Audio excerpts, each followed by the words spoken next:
Hello विद्यार्थी मित्रों, ધોરણ 10 વિજ્ઞાન પ્રકરણ 2 એસિડ બેઝ અને ક્ષાર એમાં આપણે આગળ ચર્ચા કરીએ. આગળના વિડિયોની અંદર છેલ્લો પ્રશ્ન એ પ્રમાણે હતો કે pH માપક્રમ વિશેની ટૂંક નોંધ લખો. એની અંદર 0 થી ચાલુ કરીને 14 સુધીના માપક્રમ આપણને આપેલા હતા. એમાં 0 થી 7 ની વચ્ચે જે હોય એટલે કે 7 થી જેમ જેમ 0 ની બાજુ જઈએ એમ એસિડિક નું પ્રમાણ વધતું જાય અને 7 થી જેમ જેમ 14 બાજુ જઈએ એમ બેઝ નું પ્રમાણ વધતું જાય અને જે 7 ઉપર હોય એ તટસ્થ કહેવાશે. એના પછી અહીંયા આગળ એક પ્રશ્ન છે કે સાર્વત્રિક સૂચક શું છે તેનો ઉપયોગ લખો. અહીંયા આગળ સાર્વત્રિક સૂચક એ કેટલાક સૂચકોનું મિશ્રણ છે કે તે દ્રાવણની અંદર રહેલા હાઇડ્રોક્સિલ અથવા તો હાઇડ્રોક્સાઇડ આ બંને આયનોની જથ્થાત્મક માત્રાની જાણી શકાય છે. અહીંયા આગળ એસિડ અથવા તો બીજને પાણીની અંદર મંદ કરવામાં આવે એટલે જે રીતે એને મંદ કરવો હોય એ રીતે આપણે પાણીની અંદર ઉમેરવામાં આવે છે. એવી જ રીતે અહીંયા આગળ જેમ હાઇડ્રોક્સાઇડ અને હાઇડ્રોક્સિલ આયનની જથ્થાત્મક માત્રા જેટલા આયન એની અંદર છૂટા પડી એને સાર્વત્રિક સૂચક તરીકે ઉપયોગ કરવામાં આવે. અહીંયા આગળ ઉદાહરણ આપેલું છે કે સાર્વત્રિક સૂચક એ દ્રાવણની અંદર હાઇડ્રોક્સિલ આયનની જુદી જુદી સાંદ્રતાએ એનો રંગ જુદો જુદો આપે. બરાબર, એ પ્રમાણે અહીંયા આગળ આપેલા છે. એક કોષ્ટક તમને ચોપડીની અંદર આપેલું છે, એની અંદર રંગ આપેલો છે, ત્યારબાદ એની pH આપેલી છે. pH ની અંદર આપણે વાત કરી હતી કે 0 થી 7 ની વચ્ચે જે pH હશે એ એસિડિક દ્રાવણ કહેવાશે, 7 થી 14 ની વચ્ચે હશે એ બેઝ દ્રાવણ કહેવાય, પરંતુ જે 7 હશે એ તટસ્થ દ્રાવણ કહેવાય. તટસ્થની અંદર આપણે પાણીનું ઉદાહરણ આપેલું હતું. અહીંયા આગળ અગત્યના આપણે લીધેલા છે તો અહીંયા આગળ લીંબુનો રસ એનો રંગ કેવો થાય તો ગુલાબી લાલ જેવો થશે અને એની pH કેવી આપેલી છે 2.5 આપેલી છે એટલે લીંબુનો રસ કેવો કહેવાશે એસિડિક કહેવાશે. પછી આપેલો છે ટામેટાનો રસ, એનો રંગ કેવો થશે ઘેરો નારંગી, એની pH આપેલી છે 4.1 એટલા માટે એ પણ કેવો થશે એસિડિક. એસિડિક અને બેઝના ગુણધર્મો ભૌતિક ગુણધર્મો વિશે આગળ ચર્ચા કરી હતી કે જે એસિડ હોય સ્વાદે કેવા હશે ખાટા, તો લીંબુનો રસ અને ટામેટાનો રસ આપણને કેવા લાગે ખાટા, એટલા માટે એ બંને કેવા થશે એસિડ. પછી પાણીની આપેલું છે 7, ત્યારબાદ લાળના બે ચોપડીની અંદર આપેલા છે બુકની અંદર કે એક જમ્યા પહેલા અને બીજું જમ્યા પછી. અહીંયા આગળ આપેલું છે જમ્યા પહેલા તો એનો રંગ હશે આછો લીલો, એની pH હશે 7.4, પરંતુ જમ્યા પછી એની pH એ 5.3 ની આજુબાજુ કંઈક થાય છે. એટલે અહીંયા આગળ જમ્યા પહેલા એની pH 7.4 છે એટલે બેઝિક તરીકે વર્તે અને જમ્યા પછી એસિડિક તરીકે વર્તશે. પછી 1 મોલ NaOH એટલે સોડિયમ હાઇડ્રોક્સાઇડ એનો રંગ થશે ઘેરો વાદળી અને એની pH આપેલી છે 13 થી 14. એનો મતલબ એમ થાય કે આ સૌથી વધારે બેઝ તરીકે વર્તશે. તો મિત્ર આ પ્રમાણે આખો કોષ્ટક આપેલું છે, આની અંદર આટલા અગત્યના રહેશે કે જે શોર્ટ ક્વેશ્ચન ની અંદર નાના ટૂંકા પ્રશ્નોની અંદર પૂછાવાની શક્યતા રહેલી છે.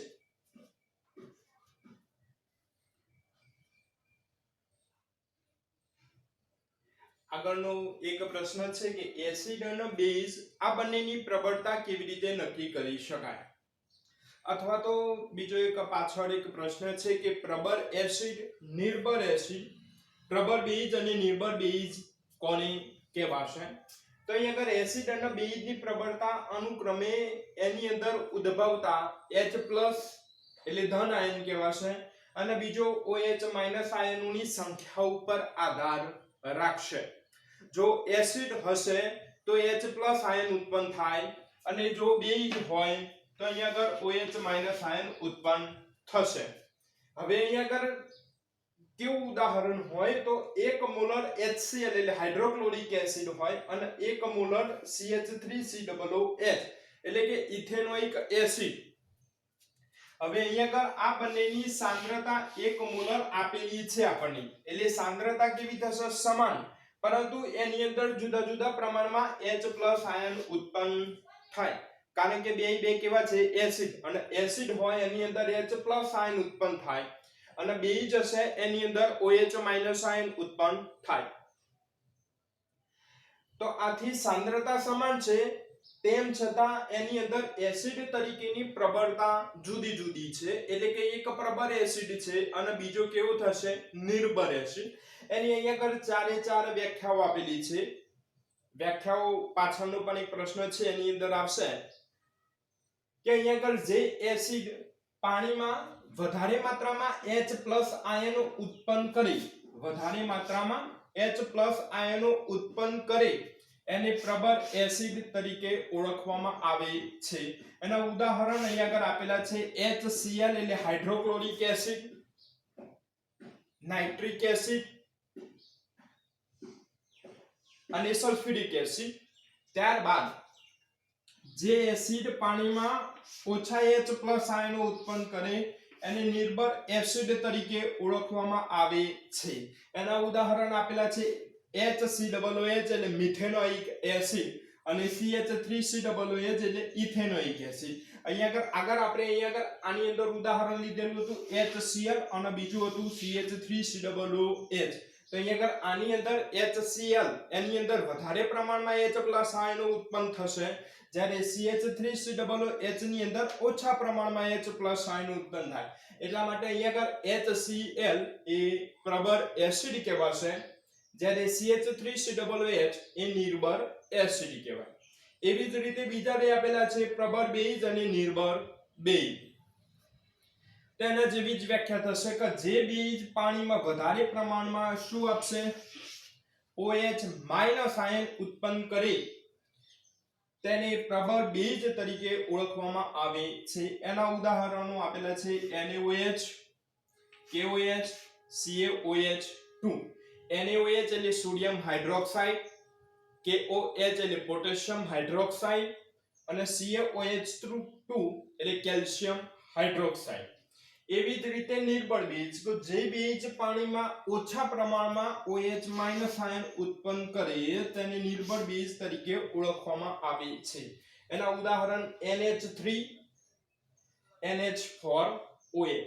તો મિત્રો આ પ્રમાણે એસિડ અને બેઝની પ્રબળતા આપણે નક્કી કરી શકે કે જે પ્રમાણમાં એને પાણીની અંદર ઉમેરવામાં આવે અને જે પ્રમાણમાં H+ આયન અથવા તો OH- આયન ઉત્પન્ન કરે એ પ્રમાણે એને વધારે પ્રબળ કે નિર્બળ કહી શકાય. હવે પ્રશ્ન છે કે દૈનિક જીવનની અંદર pH નું મહત્વ શું હોય, એટલે કે મનુષ્યના રોજિંદા જીવનની અંદર pH કેવી રીતે ભાગ ભજવે એ અહીંયા આગળ આપેલું છે. એની અંદર કુલ પહેલા 5 મુદ્દા આપેલા છે. આ 5 મુદ્દામાંથી ગમે તે એક મુદ્દો 2 ગુણના પ્રશ્નમાં આવી શકશે, બરાબર. તો સૌપ્રથમ આપેલું છે કે સજીવના અસ્તિત્વની અંદર pH નું મહત્વ. બીજા નંબરની અંદર આપેલું છે કે જે જમીન હોય એ જમીનની અંદર pH નું મહત્વ, જે વાવણી લાયક જમીન હોય એની અંદર pH નું મહત્વ. ત્યારબાદ આપણા શરીરના જે પાચન તંત્ર હોય એ પાચન તંત્રની અંદર pH નું શું મહત્વ રહેલું હોય. ચોથા નંબરની અંદર આપેલું છે દાંતનું ક્ષયન, એટલે કે દાંતની અંદર જે સડો થતો હોય એ સડાને રોકવા માટે pH નું કેટલું મહત્વ રહેલું છે તે. અને મધમાખી જ્યારે ડંખ મારે, મધમાખીની અંદર એસિડ રહેલો હોય, હવે એ જ્યારે ડંખ મારે ત્યારે એ એસિડ આપણા શરીરમાં જાય તો એના ઉપચારની અંદર pH નું કેટલું મહત્વ રહેલું છે. તો અગત્યના આરાઈ કેટલા મુદ્દા થશે? 5. આની અંદરથી ગમે તે એક 2 ગુણના પ્રશ્નમાં આવી શકે. એમાં સૌથી વધારે જમીનમાં pH નું મહત્વ, પાચન તંત્રમાં pH નું મહત્વ અને ચોથા નંબરનું જે આપેલું છે દાંતનું ક્ષયન રોકવામાં pH નું મહત્વ, એ સૌથી વધારે મોસ્ટ આઈએમપી કહેવાશે. હવે અહીંયા આગળ પહેલા મુદ્દાની વાત કરીએ તો સજીવના અસ્તિત્વની અંદર pH નું મહત્વ કેવી રીતે રહેલું છે. તો સામાન્ય રીતે માનવ શરીરની અંદર થતી જે દેહધાર્મિક ક્રિયાઓ હોય, પાચન, શ્વસન વગેરે, આ ક્રિયાઓની અંદર 7 થી 7.8 ની મર્યાદાની અંદર થતી હોય. 7 થી 7.8 જેટલી પીએચ હોય એની મર્યાદાની વચ્ચે જતી હોય. જો આ પીએચ ની અંદર જો કોઈ ફેરફાર થાય તો જૈવિક ક્રિયાઓની અંદર ખલેલ પહોંચશે. એટલે જૈવિક ક્રિયાઓ પૂરતી કાર્યક્ષમતાથી કામ કરી શકશે નહીં. હવે સામાન્ય રીતે પાણીની પીએચ કેટલી હશે? 7 હશે, જે આગળ પણ આપણે ચર્ચા કરી હતી. તેથી પાણી એ તટસ્થ તરીકે કહેવાશે. હવે જ્યારે વરસાદી પાણીની પીએચ ખરી એ કેટલી છે? 5.6. 5.6 એટલે એસિડમાં જાય એની આસપાસ હોય. હવે જે વરસાદની પીએચ એ 5.6 કરતા ઓછી હશે એ વરસાદના આપણે એસિડ વર્ષા તરીકે ઓળખવામાં આવશે. કેટલી પીએચ હોય? 5.6 કરતા ઓછી પીએચ હોય એને આપણે એસિડ વર્ષા તરીકે ઓળખવામાં. હવે જ્યારે એસિડ વર્ષા થાય ત્યારે એ પાણી નદી અથવા તો તળાવ જેવા જળાશયોની અંદર ભેગું થાય અને એ જળાશયોની અંદરની જે પીએચ હોય, જે જળાશયમાં પાણી રહેલું હોય એની પીએચ હોય, એ પાણીની પીએચમાં શું થશે? ઘટાડો થાય. એ ઘટાડાના કારણે જળાશયોની અંદર માછલીઓ, સૂક્ષ્મજીવો અને બીજી જલજ વનસ્પતિ હોય એને ઘણું નુકસાન થશે. એટલે એની જીવ સૃષ્ટિનું અસ્તિત્વ જોખમમાં મુકાશે. આ રીતે સજીવના અસ્તિત્વની અંદર પીએચ નું મહત્વ રહેલું હોય છે. બીજા નંબરમાં છે જમીનમાં પીએચ નું મહત્વ.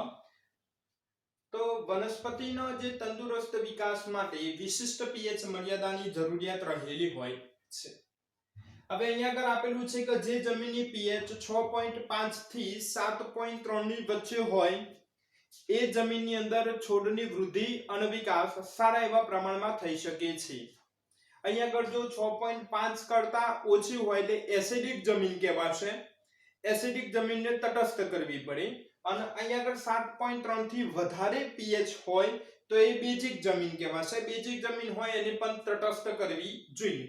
તો અહીંયા આગળ ખેડૂતો જે એસિડિક જમીન હોય એને તટસ્થ કરવા માટે એની અંદર લાઇમ ઉમેરવામાં આવે. લાઇમનું અહીંયા આગળ અણુસૂત્ર આપેલું છે CaO, કેલ્શિયમ ઓક્સાઇડ થશે. આ વાત થઈ કે 6.5 થી ઓછી જમીન હોય એને તટસ્થ કરવા માટે લાઇમ ઉમેરવામાં આવે. હવે જ્યારે 7.3 થી વધારે પીએચ હોય એટલે કેવી જમીન હશે? બેઝિક જમીન. તો બેઝિક જમીનને તટસ્થ કરવા માટે એની અંદર જીપ્સમ ઉમેરવામાં આવે છે. આની અંદરથી ટૂંકા પ્રશ્નો યાદ રાખવાના.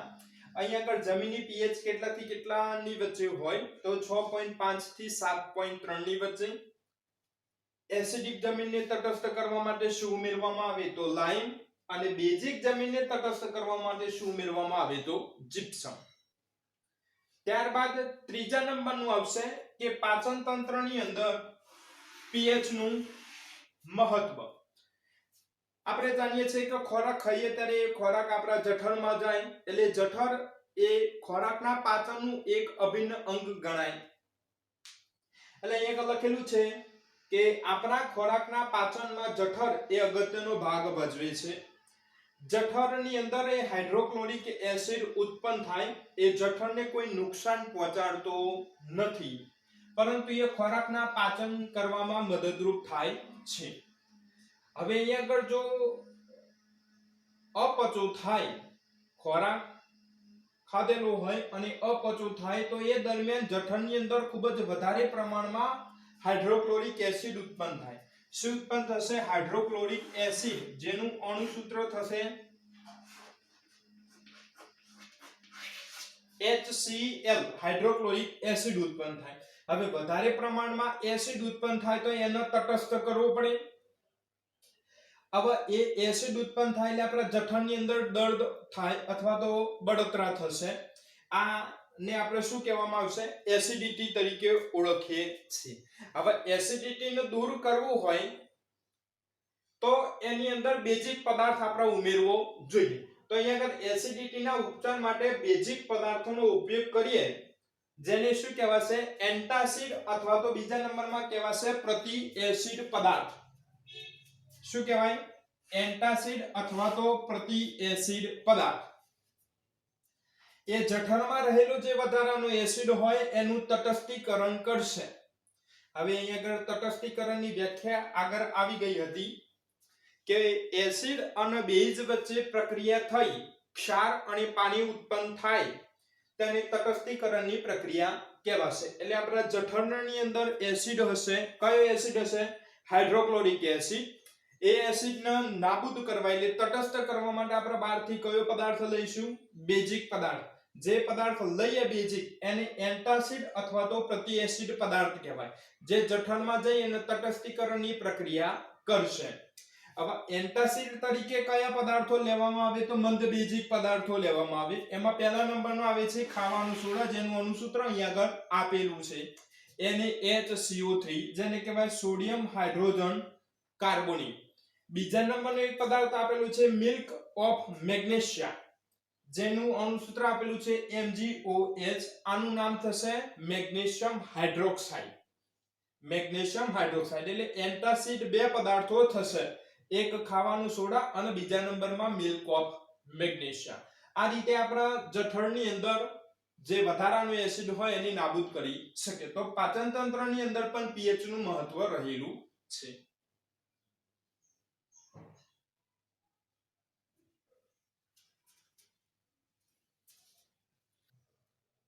હવે ચોથા નંબરમાં આવે છે દાંતનું ક્ષયન રોકવામાં pH નું મહત્વ. દાંતનું ક્ષયન રોકવામાં એટલે કે જે દાંતની અંદર સડો થઈ જતો હોય એને આપણે કેવી રીતે રોકી શકીએ?